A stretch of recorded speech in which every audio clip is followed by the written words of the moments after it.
Okay. Lucrecia, can you read this please again? Yes. On rainy afternoons, embroidering with a group of friends on the Begonia porch, she would lose the thread of the conversation, and a tear of nostalgia would salt her palate when she saw the strips of damp earth and the piles of mud that the earthworms had pushed up in the garden. Those secret tastes, defeated in the past by oranges and rhubarb, broke out into an irrepressible urge when she began to weep. She went back to eating earth. The first time she did it almost out of curiosity, sure that the bad taste would be the best cure for the temptation. And in fact, she could not bear the earth in her mouth. But she pers- persevered, overcome by the growing anxiety, and little by little she was getting back her ancestral appetite, the taste of primary minerals, the unbridled satisfaction of what was the original food. Oh, Wow, too oh, many difficult words. yeah, too many difficult words to read. Yeah, but Yeah. of course we have many okay powerful words. So the situation was this person was embroidering with a group of friends. Okay, something that girls don't do today these days very often, embroidering.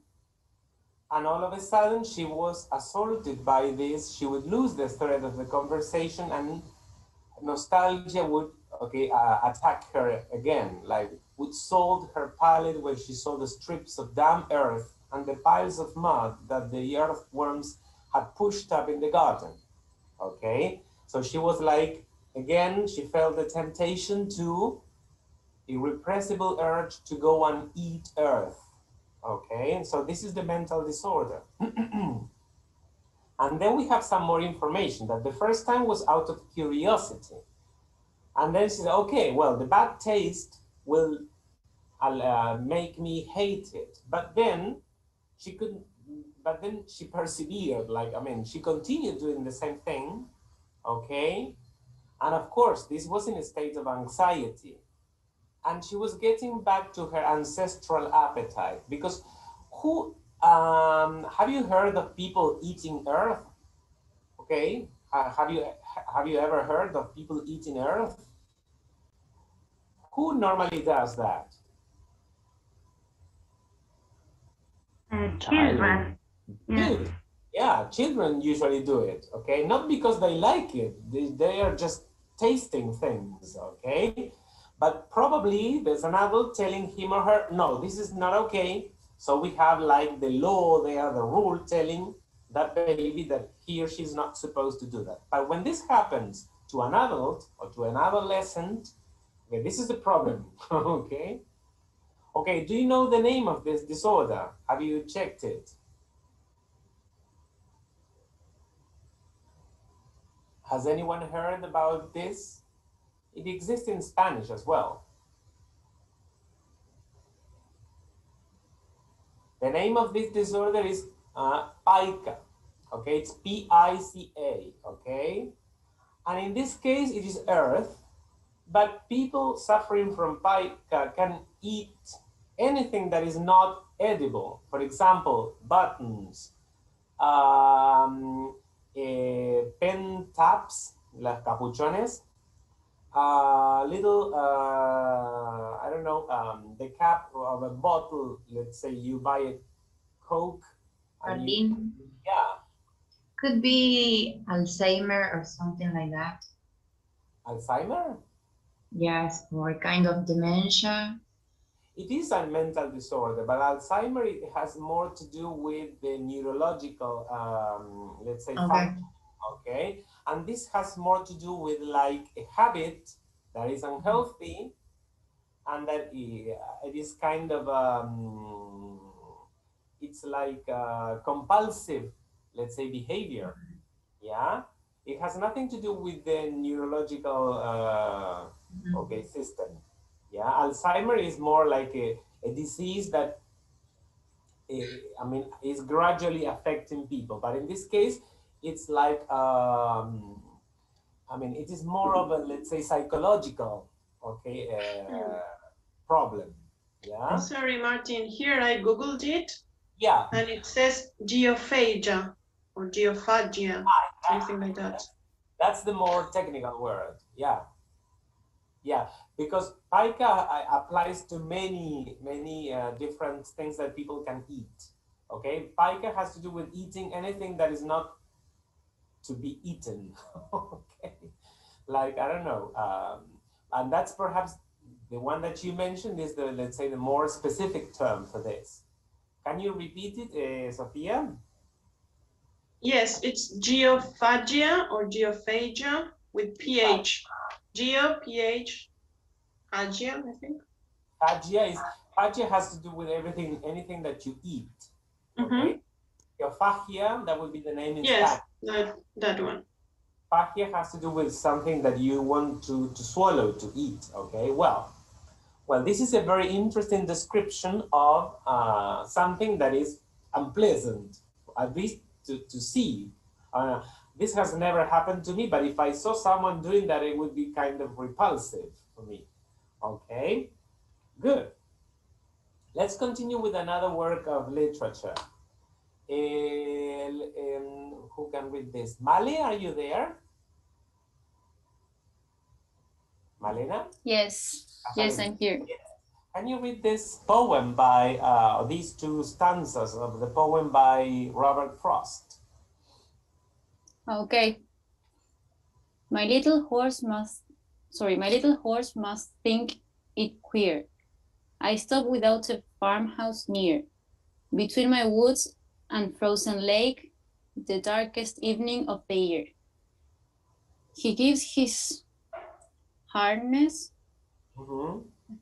he gives his harness bells and shake, to ask if there is some mistake.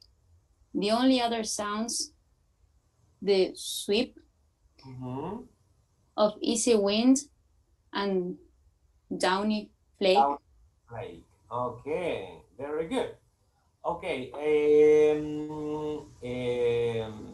which are the sensory images presented in this, okay, in this extract from the poem by Robert Frost? What sensory images can you identify? Maybe the darkest evening, Mm-hmm. Okay, um, that appeals to what sense? sight, Yeah. Yes, in this case, we have the, let's say, the most common one. Okay. also the sounds, Uh-huh. Where do you find that sensory image? the only other sounds the sweep. Okay, here we have the sound of the sweep of easy wind. Yeah. Mm-hmm. And there is another one in connection to, I mean, to the sense of hearing. The bells could Yeah. be. Mm-hmm. The bells. Mm-hmm. Yes. So as you can see, okay, I just wanted you to have a look at this poem, because even in poems or in poetry, we can find sensory images that are very powerful. This is like, it sounds like a poem for children because of the rhyme, and the structure is very simple, but still, okay, again, appealing to the senses of sight, the sense of hearing, okay. Um, and well, sight especially because it's between the woods and frozen lake. We can picture the place. We imagine that we are like riding the horse, and we can appreciate the landscape of the place where the horse stops, decides to come to a halt. Very good, very good. Okay, we continue now with another one. Hernan, can you read this one?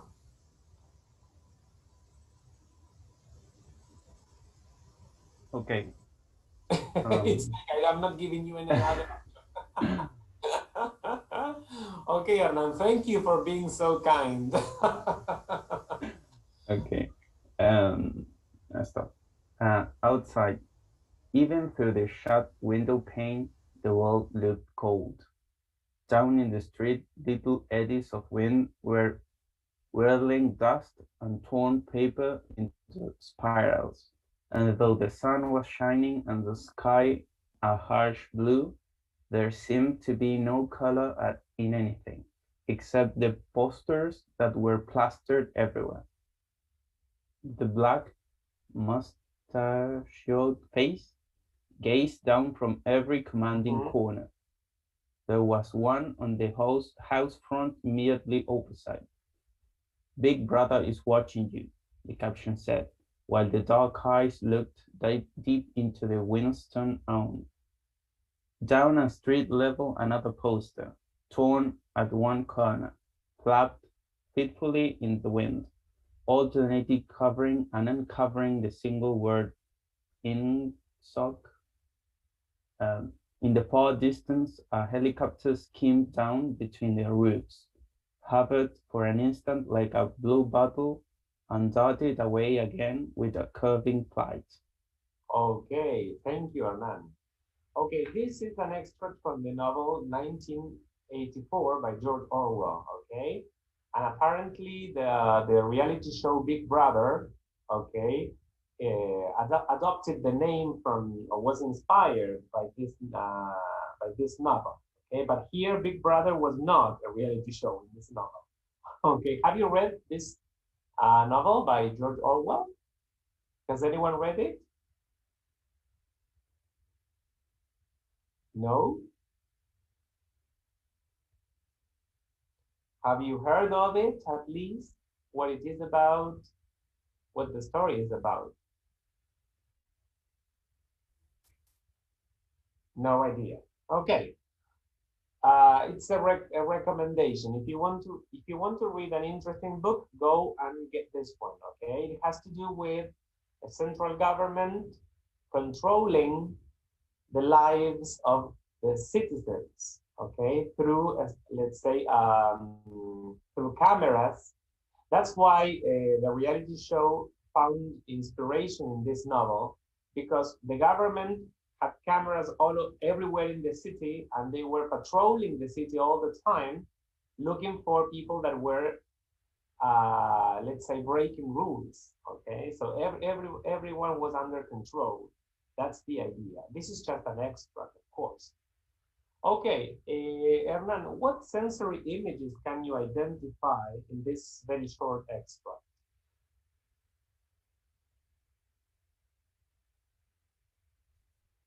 Maybe sight when it says, while the dark eyes look deep. Yes, sight. Yes, when the okay, this was like a poster. Okay, I mean, if you Google this novel and if you look for pictures, you will see that there's a poster of someone with a big mustache. Okay, saying, "Big Brother is watching you." Okay, that was the caption of the poster. Yes. So yes, apparently this person is observing, having a look at this poster. The name of this person is Winston. Okay. And what other senses are mentioned or included? Also connected with sight, in the third line says, though the sun was shining and the sky a harsh blue, there seemed to be no color at anything. Okay. Mm-hmm.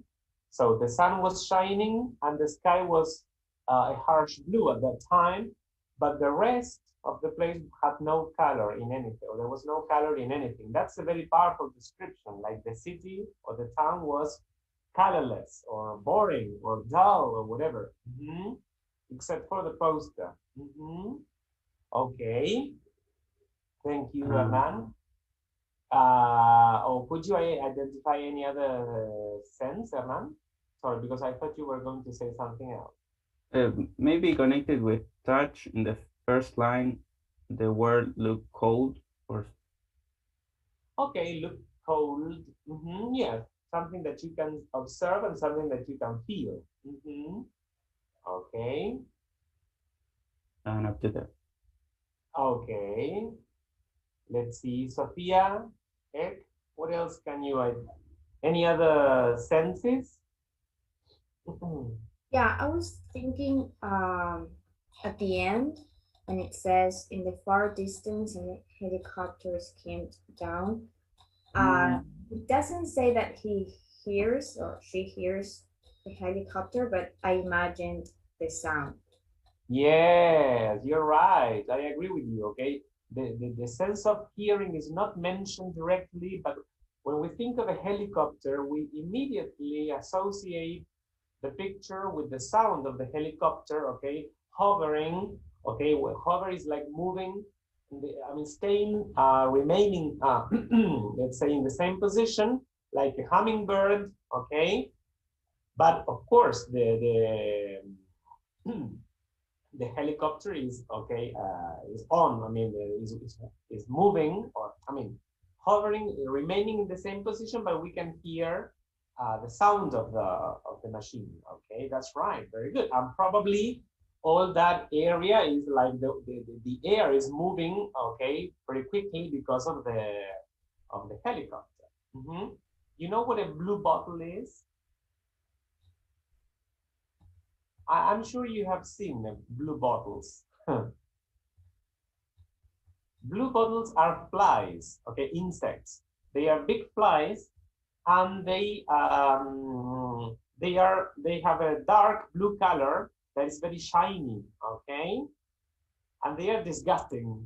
Okay, so the helicopter looked like a blue bottle, okay, like was okay, hovering around that area and then darted away, okay, like moved away from that place. Very good. Yes. In connection to hearing, Sophia, can you identify any other instance of this in this extract that has to do with that sense? Could you associate it with? Yeah, in the beginning, maybe Yeah. when it says down on the street, it is a point where I don't know how to say that. Railing, Whirling. whirling dust and torn papers and spirals. And again, it doesn't say anything about sound, but you imagine the wind doing all that in the street, like maybe Yeah. it's appealing, the sound that we hear every day, maybe here in Aruba. Yeah, you're right. We can imagine the character or experiences or hearing those, perceiving those sounds or those noises. And again, this down at street level, another poster torn at one corner, flapped fitfully in the wind. Okay, when pieces of paper are okay flapping, okay, like moving, like as if they had wings and they were moving very quickly, fitfully, like moving and stopping, and then another current or gust of wind, and again flapping, and of course that produces a particular sound, okay, that we can perceive. Okay, very good. So here, sight and especially hearing, okay, those senses are very powerful in this particular extract. Okay, very good. Let's continue with another one now. And now I will appeal to your memory. Okay, let's see. Rocio, Nicole, can you read the first?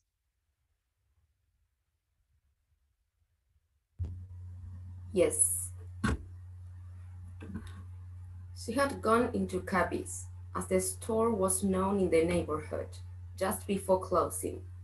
She had not known what was going on, only that something strange was in the air, a tension, a stillness, in the very air, and even the light from the fluorescent tubing was wrong, everything too harsh and bright. And she'd heard, pushed into the store, a high-pitched voice that might have been a man's or a woman's. Okay, Rocio, do you recall the story?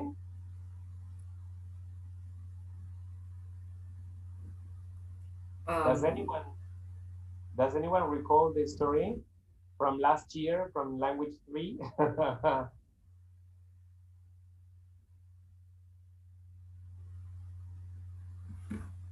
It's not like the girls in the summer dresses or something like that.